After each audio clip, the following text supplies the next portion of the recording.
केतिरो लाचारो बाबे खे रहीमा सां गॾिजी मोहबत फ़क़ीर ॾे वियो।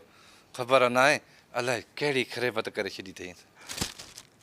मकुराटी जी ने मूंखे न मारजे, मूंखे न मारजे।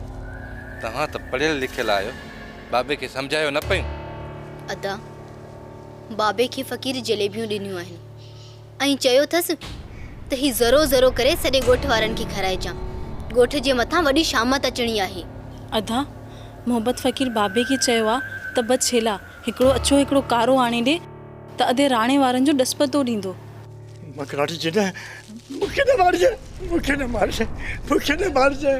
मकराटी हे बाबो छा थो चए अधी?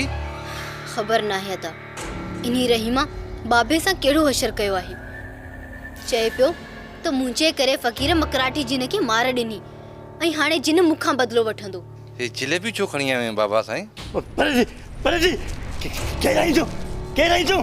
मां तुंहिंजो पुटु खेरल आहियां बाबा। न तूं मुंहिंजो पुटु न आहीं।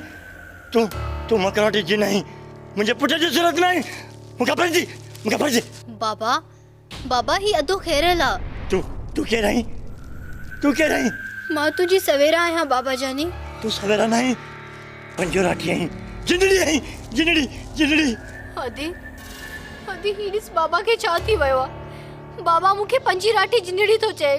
बाबा तूं त असांखे अम्मा खां सिवा सॾींदो कोन आहे, हाणे जिंदड़ियूं थो चवे।